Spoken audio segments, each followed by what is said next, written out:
I was standing in the middle of our empty living room, clutching a set of keys that felt like they were made of lead, when my mom looked me dead in the eye and told me that she and my dad had only bought one plane ticket to my sister's graduation ceremony across the country because, and I quote, they just couldn't afford 2 tickets this month. She said it with this breezy, dismissive shrug, as if she were telling me they'd run out of milk, even though I'd been working 2 jobs for 6 months specifically to pay for my own expenses so I wouldn't be a burden on them during this big family milestone. But here's the kicker. While they supposedly couldn't afford a $200 flight for me, my sister Sarah had just called me an hour earlier to brag about the designer shoes my parents had sent her as a pre-graduation surprise. I'm standing there, realizing that once again, I'm the invisible child, the one who gets the leftovers of their affection while Sarah gets the banquet. Was I wrong for what I did next, or would you have finally snapped too? I need you to tell me if I crossed the line, because by the time the sun went down that day, I wasn't just missing a graduation, I was making sure they realized exactly how much they actually relied on the daughter they treated like an afterthought. To understand why this was the final straw, you have to understand the dynamic in our house. Growing up, Sarah was the golden child. She was the cheerleader, the social butterfly, the one who needed support and encouragement. I was the quiet one, the one who got good grades without being asked, the one who started working at 16 because I realized early on that if I wanted anything beyond the bare necessities, I'd have to get it myself. My parents, Linda and Mark, aren't bad people in the way you see in movies. They aren't monsters, but they have this incredible blind spot where Sarah is concerned. When Sarah crashed her first car, they bought her a new one within a week because she needed it for her mental health, to get to her friends' houses. When I needed a car to get to my actual job, they told me to look into the local bus schedule because it would build character. I spent years building that character, while Sarah spent years building a mountain of credit card debt that my parents quietly paid off every single Christmas. Fast forward to this year. Sarah was graduating from a prestigious university 4 states away. It was a huge deal, or at least, that's how my parents framed it. For months, the entire household revolved around the graduation. We talked about flights, hotels, and the big dinner. I had been saving every penny from my shift manager position at the cafe and my freelance day entry work. I didn't ask them for a dime for the trip. All I asked was that we coordinate the booking so we could sit together and stay in the same hotel. About a month ago, my mom told me not to worry about the flight. She said, "Honey, let us handle the travel arrangements for once. You work so hard. Let us give you this as a gift." I was so touched.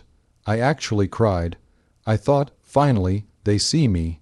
They're finally treating me like I'm part of the inner circle. So, I took the money I'd saved for the flight, and I put it toward a down payment on a small apartment I was planning to move into next month, thinking I was finally getting ahead. Then came yesterday. I walked into the kitchen and saw 3 envelopes on the counter.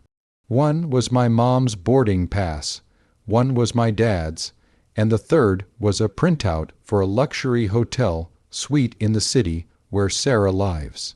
I looked for mine. I checked the floor, the drawers, everywhere. When my mom walked in, I asked her where my ticket was. She didn't even look up from her coffee. She just said, "Oh, about that." Prices spiked, and with Sarah's graduation gift and the hotel deposit, we realized we just couldn't swing the second ticket for you. We figured since you're so independent and you've already seen the campus when we dropped her off, you wouldn't mind staying back to watch the dog. We'll FaceTime you during the ceremony, okay? I felt the blood drain from my face. I told her I'd offered to pay for my own ticket months ago, and she told me not to. She just sighed and said, Don't be dramatic. It's just a ceremony. Sarah is the star this week. Let's not make this about your feelings." That was the moment something shifted. It wasn't just a feeling. It was a realization. I was the one who paid the utilities in the house because they were short last year and never paid me back. I was the one who did all the grocery shopping and the cleaning because my mom's back hurt and my dad was stressed. I was the backbone of a home that didn't even want me at the table. So I walked out of the kitchen without saying a word. I didn't yell. I didn't cry. I went to my room and I looked at my bank account. I had just enough left in my emergency fund, plus the money I'd set aside for the apartment move next month. I realized that my name was the only one on the lease for our current house. My parents had lost their credit rating years ago during a failed business venture, and I had stepped up to sign for them. When we moved in 2 years ago, I was the primary tenant. They were occupants. I called a moving company. I asked them if they had any cancellations for the upcoming weekend. The same weekend, my parents were going to be away for the graduation. As luck would have it, they had a crew available for Saturday morning. I booked them. Then I called my new landlord and asked if I could move my move-in date up by 2 weeks. He agreed. I spent the next 2 days secretly packing my entire life into boxes, while my parents were busy fussing over Sarah's graduation gown and making dinner reservations at places they couldn't afford to take me to. They were so self-absorbed they didn't even notice the boxes stacked in the back of my closet, or the fact that I'd stopped buying groceries for the pantry. So, that brings us to the middle of this mess. I had the truck booked, the new lease signed, and my bags packed. My parents were literally heading to the airport the next morning, leaving me behind to watch the dog and keep the house running while they celebrated the daughter who has never worked a day in her life. I was about to dismantle their entire world while they were at a graduation party. Before I tell you how the confrontation went and what happened when they came back to a completely empty house, I want you to pause. Seriously, look at the situation. I was the one paying the bills. I was the one lied to about a plane ticket. And I was the one being told my presence didn't matter. Was I justified in what I was about to do? Would you have just taken the L and stayed home? Or would you have done what I did? Let me know in the comments right now, because things are about to get very, very loud. Saturday morning arrived. My parents left for the airport at 5:00 a.m. My mom gave me a quick peck on the cheek and said, "Don't forget to water the plants, and make sure you record Sarah's favorite show for her." I just nodded. I didn't even say goodbye. As soon as their Uber pulled out of the driveway, I went to work. The moving truck arrived at 8:00 a.m., but I didn't just pack my bedroom. See, over the last 2 years, I had bought almost everything in that house. The television, I bought it for my dad's birthday. The dining room table, I paid for that when theirs broke. The sofa, the washer, the dryer, even the microwave, all of it was bought with my hard-earned money because they were always struggling. I had the receipts for every single piece of furniture. I told the movers to take it all. If I paid for it, it went on the truck. By noon, the house was a shell. I left the things that were strictly theirs: their bed, their clothes, and a single old chair Sarah used to sit in. I even took the router and the internet modem since the account was in my name.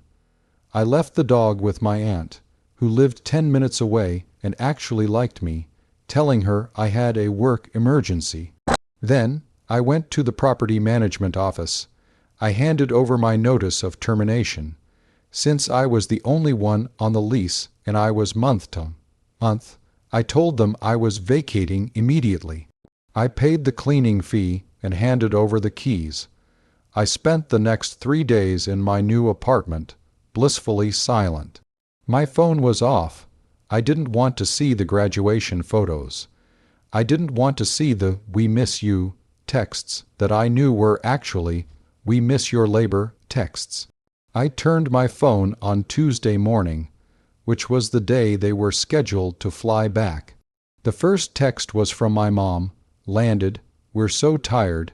Can you have dinner ready by 7? Sarah is coming back with us for a week to celebrate. I didn't reply. An hour later, the calls started. First one, then 10, then 30. Then the text started getting frantic. Why is the key not working? Why is the house dark? Where is the furniture? I finally picked up the phone when my dad called. He was screaming. He asked me if we'd been robbed. I told him very calmly, "No, Dad. You told me you couldn't afford 2 tickets. I realized that if you couldn't afford a ticket for me, you certainly couldn't afford for me to keep subsidizing your life." I moved out. I took my furniture, I took my name off the lease, and I took the internet. Since I'm so independent, I figured I'd start my independent life a little earlier than planned. There was a long, horrifying silence on the other end. Then my mom grabbed the phone and started wailing about how Sarah was there and they had nowhere to sit, nowhere to sleep, and the house was empty and cold. I told her that was funny, because that's exactly how I felt in that kitchen when she told me I wasn't worth a flight. The aftermath was a total explosion. My parents had to move into a tiny, run-down apartment because no one would lease to them without my credit score. Sarah had to get a job at a retail store immediately after graduation to help them cover their costs, which she absolutely hated. They tried to trip the rest of the family into turning against me, but when I showed my aunts and uncles the receipts for all the bills I'd been paying and explained the ticket situation, they actually sided with me. My aunt told my mom she was lucky I didn't sue them for the back rent. We haven't spoken in 3 months. Sarah sends me nasty DM every once in a while about how I ruined her homecoming, but I just block the accounts and move on. For the first time in my life, I'm not the backup plan. I'm the priority. It's a hard lesson to learn that sometimes the people who are supposed to love you the most are the ones who will take the most advantage of you if you let them. I lost my family that day, but I gained my self-respect, and honestly, the trade-off was worth it. If you've ever been the forgotten child or the one who does all the work with none of the credit, I hope this is your sign to stand up for yourself. You don't owe anyone your life just because they share your DNA. Like this video if you think I did the right thing by moving out and taking my stuff, and subscribe for more stories about people finally finding their backbone. Share your final thoughts on this whole mess in the comments section. Did I go too far by emptying the house, or did they get exactly what they deserved for leaving me behind? I'll see you all in the next story.